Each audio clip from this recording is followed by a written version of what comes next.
Imagine waking up, and before your feet even touch the floor, you feel like you're wearing a lead suit. Your joints are stiff, your muscles ache with a flu-like heaviness, but you don't have the flu. You haven't run a marathon. You just slept. For most people, sleep is restorative. For someone with adrenal insufficiency, sleep is a period where their primary defense against inflammation has slowly drained away to zero. And the instinct, I assume, is to think, I must be getting sick, or I did too much yesterday. Exactly, but the reality is much more mechanical. The fire extinguisher in their body simply ran out of foam. This is the deep dive. Today, we are looking at a specific, often misunderstood corner of the My Adrenal Life educational series. We're talking about the link between adrenal insufficiency, or AI, and chronic inflammation. It is a topic that comes up constantly in patient communities. The feeling of being swollen, sore, and heavy, even when their lab tests look fine. We're going to explore why a lack of cortisol isn't just about fatigue. It's about losing your body's natural ability to cool down the heat of the immune system. It's the missing piece of the puzzle for so many patients. We tend to think of cortisol as the stress hormone, right? We hear about it in the context of wellness culture. Lower your cortisol, reduce your stress. But for someone with Addison's disease or secondary AI, cortisol is the life hormone. And specifically, it is the most potent anti-inflammatory agent the human body possesses. I want to start with that because I think the general public has a very negative association with cortisol. We view it as this toxic thing that makes us hold belly fat or keeps us awake at night. But you're saying without it, we are essentially on fire? Metaphorically, yes. To understand the magnitude of this, we have to look back at medical history. In the late 1920s, a doctor named Philip Hench at the Mayo Clinic noticed something strange. Patients with severe rheumatoid arthritis, who were often bedbound with pain, would suddenly experience a miraculous remission if they developed jaundice or got pregnant. He spent years hunting for this substance X that was temporarily curing them. And substance X turned out to be cortisol? Close. It was cortisone, a precursor. In 1948, Hench and his colleague Edward Kendall finally isolated it and gave it to a patient known as Mrs. G. She was barely able to move. Within days of receiving the injections, she walked out of the hospital and went shopping. It was considered a miracle. Hench and Kendall won the Nobel Prize in 1950 for this. The reason I bring this up is to illustrate a point. The very hormone these patients are missing is the same substance that revolutionized the treatment of inflammatory disease worldwide. So if you have adrenal insufficiency, you are walking around without the thing that keeps the rest of us from feeling like we have arthritis? Precisely. In a healthy body, inflammation is a controlled burn. You get a paper cut, your immune system rushes in, creates redness and swelling to heal it, and then cortisol comes in like a calm supervisor and says, okay, job done, pack it up. It suppresses the immune response so it doesn't spiral out of control. In AI, you don't have that supervisor. You have the immune activation, but no off switch. Let's get technical for a minute. The My Adrenal Life guide mentions cytokines. What is actually happening at the cellular level when that supervisor is missing? It's all about a pathway called NF-kappa B. Think of NF-kappa B as a master switch inside your cells that turns on inflammation. When it's flipped, your body produces inflammatory chemicals called cytokines, specifically interleukin-6 and TNF-alpha. These are the chemicals that make you feel achy, hot, and flu-like. Cortisol's job normally is to bind to a receptor, travel into the cell nucleus, and physically block that switch.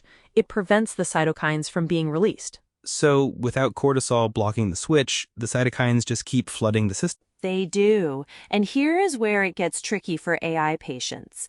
They take cortisol replacement, usually hydrocortisone or prednisone, but a pill cannot replicate the intricate, minute-by-minute rhythm of a biological gland. A healthy adrenal gland pulses cortisol in response to everything, standing up, eating lunch, getting cut off in traffic. A pill is just a static dose. It hits your stomach, spikes your blood levels, and then wears off. The article talks about rhythm mismatch. Is this what they mean, that the pill might be working at 10 a.m., but by 2 p.m. you're unprotected. That's the core struggle. It's a coverage gap. Imagine you're in a rainstorm, which represents inflammation, and you have an umbrella that automatically closes for 20 minutes every 4 hours. You're going to get wet. In AI, if your medication wears off or troughs before your next dose kicks in, your inflammatory markers, those IL-6 levels, start to climb immediately. And that explains the symptoms the guide lists: body aches, joint stiffness, swelling. It's not just fatigue, it's an actual immune response. Right. Many patients describe it as poison blood or feeling like they've been hit by a truck. And notice the guide highlights specific triggers: heat, dehydration, and exercise. This is cruel irony because we tell people to get healthy, go exercise. But for an AI patient, exercise burns through their cortisol replacement faster than they expect. If they go for a run and don't take extra medication, what we call stress dosing, the inflammation from the muscle microtears goes unchecked. They don't just get sore, they crash. This leads to a really difficult management problem. The guide mentions stress dosing, which is taking extra meds to cover that gap. But isn't there a danger there? If I feel achy, I take more steroids. If I feel tired, I take more steroids. Eventually, aren't I just overdosing? You've identified the classic Goldilocks trap of adrenal disease. It is incredibly difficult to distinguish between low cortisol, which causes aches, nausea, and lethargy, and high cortisol, which causes irritability, fluid retention, and muscle weakness. The article makes a crucial point. Over-replacement can mimic inflammation. How so? I thought cortisol reduced inflammation. How can too much of it feel like inflammation? Because high cortisol causes fluid retention and swelling. If you take too much, your hands might puff up, your joints might feel tight from the fluid pressure, and you get irritable and can't sleep. A patient might interpret that swelling as, "Oh no, I'm inflamed, I need more cortisol," when actually they are pushing themselves into a temporary Cushing's state. It's a physiological tightrope walk. That sounds exhausting. You're essentially trying to manually operate an automatic transmission for your entire life. I use the pilot analogy.